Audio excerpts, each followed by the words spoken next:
Hey friends, welcome back to my YouTube channel. Can you see how I have started and blocked in the value, added some bold strokes? How's this work processing? Today we are going to make this beautiful sketch very loosely. Will not focus any detail, just going to make some impression. Will add some detailing, a few confident lines in a very last minute of this work. So let's study some value.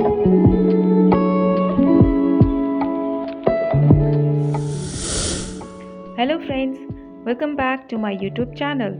तो how are you all? I hope you all are doing good. तो आज की इस video में हम बात करने वाले हैं वैल्यू ब्लॉक इन के बारे में. तो can you all tell me the meaning of block in? यहाँ पे भी ब्लॉक इन का मतलब जो नॉर्मल ब्लॉक वर्ड जिस सेंस में हम लोग यूज़ करते हैं नॉर्मल डेली लाइफ में, यहाँ पे भी उसका मतलब वही होता है. ब्लॉक इन का मतलब किसी भी चीज़ को, जिस चीज़ के बारे में हम बोल रहे हैं उसको ब्लॉक कर देना. जैसे हमने यहाँ पे बोला वैल्यू ब्लॉक इन, मतलब हमें वैल्यू को ब्लॉक कर देना है. मतलब हमें हमारे पूरे वर्क में जो रेफरेंस है उसमें हमें क्या करना है, उसमें सबसे पहले हमें उसके डार्क और लाइट वैल्यू के शेप्स को आइडेंटिफाई करना है और उनको टू वैल्यू में, एक वैल्यू डार्क और एक वैल्यू लाइट, पूरे वर्क को एक डार्क और लाइट वैल्यू में हमें ब्लॉक कर लेना है. जिस तरीके से मैं यहाँ पे ब्लॉक कर रही हूँ, मैं यहाँ पे ड्रॉ नहीं कर रही हूँ पेंसिल से एक एक लाइंस को, ठीक है. यहाँ पे मैं वैल्यू में ब्लॉक कर रही हूँ, उसको एज एक शेप दे रही हूँ. आप देख सकते हैं यहाँ पे किस तरीके से मैं डार्क को एक शेप दे दिया मैंने, और एक जहाँ पे लाइट है वहाँ पे एक लाइट एक वैल्यू दे दिया. इसको हम बोलते हैं टू वैल्यू स्टडी और वैल्यू ब्लॉकिंग. जैसा कि मैंने यहाँ पे हेडिंग में बताया था, टाइटल, वीडियो का टाइटल ही यही है, वैल्यू ब्लॉकिंग. मतलब हमें पूरे वर्क को टू वैल्यू में इनिशियली, जब हम स्टार्टिंग में, जब हम उसके प्रोपोर्शन को जज कर रहे हैं और उसके मेज़रमेंट को देखते हुए हम जब ड्रॉ कर रहे हैं, इनिशियली वैल्यू में ब्लॉक कर रहे हैं, तो हमें इनिशियली टू वैल्यू में उसे ब्लॉक कर लेना है, ठीक है. जब हमारा ये ड्रॉ हो जाएगा पूरा टू वैल्यू में, जब हमें कुछ एक शेप्स दिखने लगेंगे, कुछ एक मतलब प्रॉपर नहीं दिख रहा है यहाँ पे कि क्या है, लेकिन एक इम्प्रेशन जैसा आपको एक फील हो रहा होगा कि यहाँ पे हाँ एक वैस है, एक जग है इस टाइप से, या फिर एक बाउल रखा है, यहाँ पे एक फ्रूट्स हैं. तो इस तरीके से आपको एक इम्प्रेशन जैसा फील हो रहा होगा कि हाँ यहाँ पे कुछ ऑब्जेक्ट है जिस पे कुछ डार्क और लाइट जैसा फील हो रहा है, ठीक है. और लाइट के डायरेक्शन को ध्यान में रखते हुए, सबसे पहले तो आपको यही देखना है कि लाइट किस डायरेक्शन से आ रही है, उसको ध्यान में रखते हुए फिर उसके बाद रेफरेंस से मैच करते हुए लाइट और डार्क को आइडेंटिफाई करना है और उसको वैल्यू में ब्लॉक कर लेना है. और ये एक्सरसाइज आप तभी कर सकते हैं जब आपको पहले से पता हो कि आपको कहाँ पे मतलब किस तरीके से मतलब आपकी ड्राइंग पहले से आपके माइंड में होनी चाहिए कि कहाँ पे हमें क्या चीज़ें ड्रॉ करनी है. क्योंकि चाहे आप कोई भी टेक्निक्स फॉलो करें, या फिर आप लाइन ड्राइंग करें, या फिर आप वैल्यू ब्लॉकिंग करें, आपकी ड्राइंग परफेक्ट होनी चाहिए. वो बिल्कुल भी डिस्टॉर्टेड नहीं लगनी चाहिए किसी भी स्टेज पे. क्योंकि आप चाहे कितनी भी रियलिस्टिक ड्राइंग बना लें, अगर ड्राइंग अच्छी नहीं है तो वो आई कैचिंग नहीं लगेगा, उसमें वो फाइनल स्ट्रॉन्ग आर्ट वर्क वाली फील नहीं आएगी. जिसको हम बोलते हैं ना कि हाँ ये आर्ट वर्क फंडामेंटली स्ट्रॉन्ग है, हाँ ये आर्ट वर्क को देखकर ही ऐसा लग रहा है कि आर्टिस्ट के पास एक बेसिक फंडामेंटल नॉलेज जो है वो उसकी बहुत ज़्यादा स्ट्रॉन्ग है, वैसी फील नहीं आएगी. ब्लेंड करने के लिए यहाँ पे मैंने एक टिश्यू पेपर का हेल्प लिया था। इसको मैंने बस एक पैलेट नाइफ़ में बस रोल कर लिया था अब नॉर्मल टिश्यू पेपर से, क्योंकि वो थोड़ा कंफर्टेबल हो जाता है पकड़ने में। तो इस वजह से आप नॉर्मल टिश्यू, अगर आपके पास नाइफ़ नहीं है तो आप नॉर्मल टिश्यू पेपर से भी आप ब्लेंड कर सकते हैं जिस तरीके से। और हाँ, ब्लेंड करते वक्त ऐसा नहीं कि आपको पूरे वर्क को एक बराबर ब्लेंड कर देना है। ब्लेंड भी आपको बहुत ही ज़्यादा सॉफ्टली करना है। जहाँ पे डार्क है उसको हल्के हल्के ब्लेंड करना है, पूरा एक ही बार में पूरा ब्लेंड नहीं कर देना है, हल्के हल्के ब्लेंड करना है, ताकि आपके जो डार्क और लाइट है आपकी ड्राइंग गड़बड़ ना हो। ठीक है, उसके बाद जब हमने टू वैल्यू में उसको एक शेप दे दिया, एक इम्प्रेशन दे दिया, उसके बाद मैं थोड़ा सा डार्क वैल्यू जहाँ जहाँ पे डार्कर टोन है वहाँ पे मैं थोड़ा सा और डार्क ऐड कर रही हूँ, जिस तरीके से पिछली की वीडियो में मैंने बताया था ब्लेंडिंग स्टम्प के थ्रू। ब्लेंडिंग स्टम्प के थ्रू करने से एक हेल्प ये हो जाता है कि यहाँ पे मैं विलो चारकोल से डायरेक्टली डार्क टोन ऐड कर सकती थी, लेकिन यहाँ पे ब्लेंडिंग टूल का मैंने यूज़ किया है, क्योंकि साथ साथ में ये थोड़ा थोड़ा ब्लेंड, ये सॉफ्टली जो वर्क है, ये सॉफ्ट इफ़ेक्ट जो दे रहा है, मैं वो इफ़ेक्ट लाना चाहती थी। इस वजह से मैं यहाँ पे ब्लेंडिंग टूल का यूज़ कर रही हूँ। ठीक है, आप देख सकते हैं यहाँ पे मैं अब इस पूरे वर्क को मैक्सिमम 4 वैल्यू में कन्वर्ट करूँगी। पहले मैंने क्या किया, 2 वैल्यू में ड्रॉ किया, फिर उसके बाद इसको मैं धीरे धीरे करके मैक्सिमम 4 वैल्यू तक ले जाऊँगी। उससे ज़्यादा डिटेलिंग मैं इसमें नहीं करूँगी।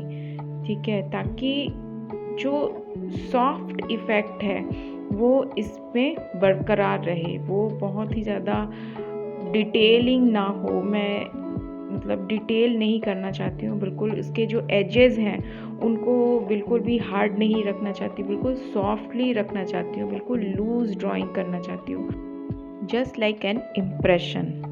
यहाँ पे बस मैं बिल्कुल इम्प्रेशन डाल रही हूँ यहाँ पे सारे ऑब्जेक्ट के, जिस तरीके से आप देख सकते हैं। कहीं पे भी मैं बिल्कुल डिटेलिंग नहीं कर रही हूँ। जहाँ पे लाइट है वहाँ पे लाइट छोड़ दिया, जहाँ पे मिडिल टोन है वहाँ पे मिडिल टोन डाल दिया।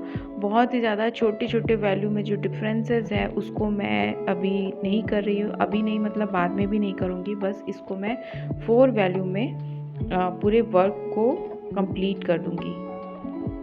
ठीक है, तो इस तरीके से जब आप वैल्यू स्टडी करते हैं तो उससे जो है वो फॉर्म, किसी भी ऑब्जेक्ट के फॉर्म को कैच करना बहुत ही इजी हो जाता है, और हम लोग बहुत हद तक करेक्टली कर पाते हैं।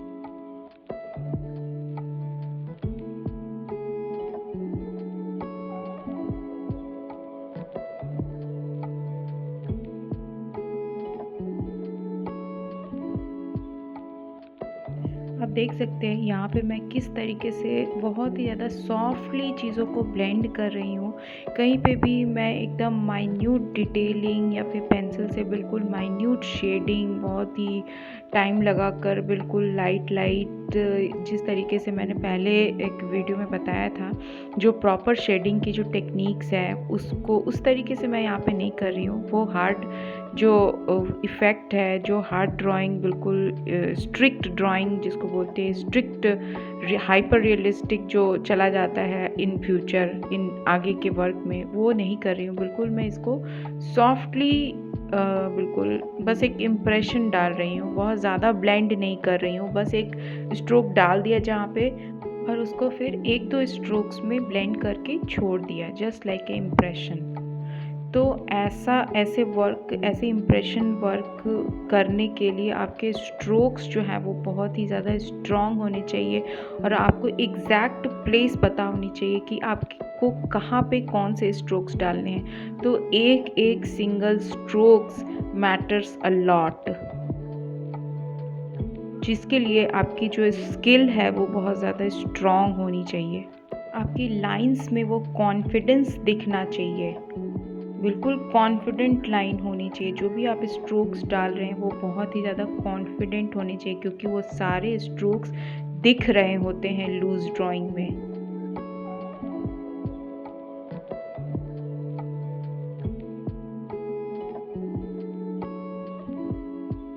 ये सारी टिप्स एंड टेक्निक्स जो मैं आपके साथ शेयर कर रही हूँ, मैंने पहले की वीडियो में भी बहुत सारी टेक्निक्स शेयर किया है। ये बहुत ही ज़्यादा इम्पॉर्टेंट है क्योंकि ये हमें हमारे स्किल को फंडामेंटली स्ट्रॉन्ग करने में बहुत ही ज़्यादा हेल्प करते हैं। ये सारी जितनी भी टिप्स एंड टेक्निक्स हैं, इनको जब हम एक सिंपल सब्जेक्ट के ऊपर अप्लाई करते हैं तो ये सारे जो भी टेक्निक्स है ये हमारे माइंड में कैच हो रही होती है।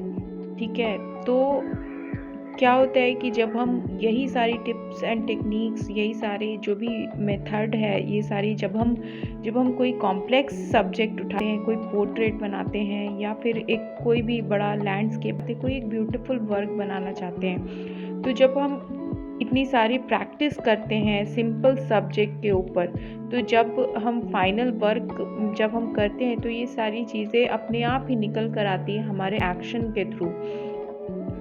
तो just because of practice, our brain, hand and eye coordinated, and you will be able to see the difference in your work with practice and without practice.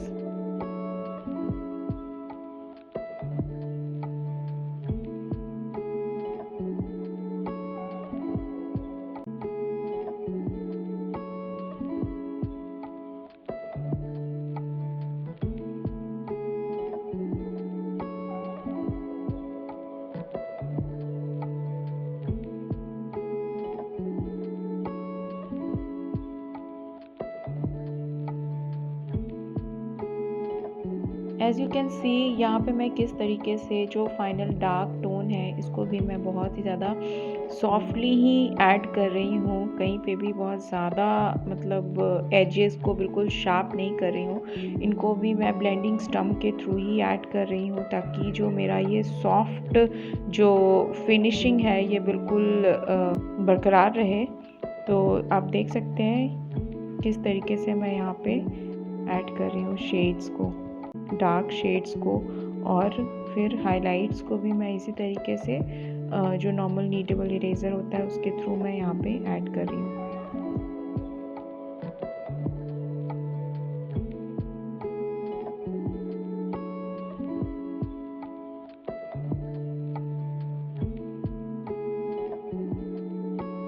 तो फ्रेंड्स, आई होप कि आपको मेरा ये वर्क अच्छा लगा हो, और मुझे कमेंट में ज़रूर बताना अगर आपको मेरा ये वर्क, मेरा ये जो टेक्निक्स है मेरी, ये अगर आपको अच्छा लगे। तो इस तरीके से प्रैक्टिस भी करना क्योंकि प्रैक्टिस इज़ द ओनली की। फ्रेंड्स, अगर आपको मेरा ये वीडियो अच्छा लगा हो तो प्लीज़ मेरे चैनल को सब्सक्राइब करना और इस वीडियो को एक लाइक कर देना और मेरे वीडियो को शेयर भी करना ताकि और लोग भी इसकी पूरी बेनिफिट उठा पाएँ।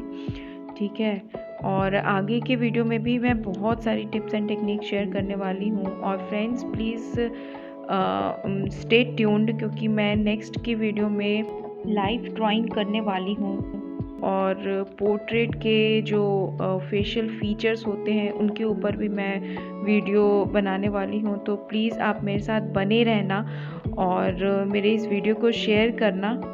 ठीक है, and friends, don't worry, I will back on portraits again. ठीक है, तो इसी वजह से मैंने आपके साथ बहुत सारी टेक्निक्स एंड टिप्स शेयर किया सिंपल सब्जेक्ट में, क्योंकि जब हम एक पोर्ट्रेट को वापस से कैच करेंगे तो फिर हमें बहुत ही ज़्यादा हमारे पास वो सारी टेक्निक्स होगी जिनको हम पोर्ट्रेट पे अप्लाई कर पाएंगे। उनके स्ट्रक्चर को, उनके ऊपर किस तरीके से शेडिंग करनी है, सारी चीज़ों को हम अप्लाई कर पाएंगे ईज़िली। ठीक है, तो चलो मिलते हैं नेक्स्ट वीडियो में, तब तक के लिए bye bye. Thanks for watching my video.